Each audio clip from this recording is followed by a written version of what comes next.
ვისაც აღიზიანებს ფორმულირება, რომ ჩვენ გვაქვს მძიმე დემოგრაფიული მდგომარეობა და ამას უნდა მიეხედოს და ქართველები უნდა გამრავლდნენ.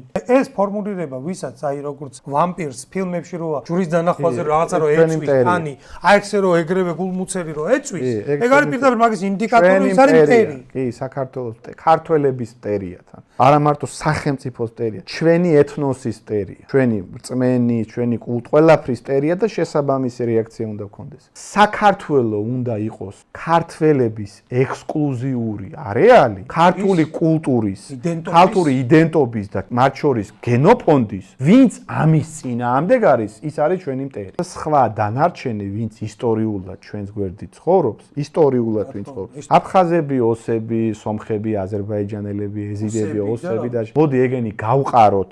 ეს არ არის, ეს არ არის არც გამართლებული და არც სწორი პოზიცია. ეს არის მავნებლობა და საქართველოს მტრობაც თან. მაგრამ საქართველო უნდა იყოს ქართველების ექსკლუზიური არეალი, ვინც ამის წინააღმდეგ არის, ის არის ჩვენი მტერი.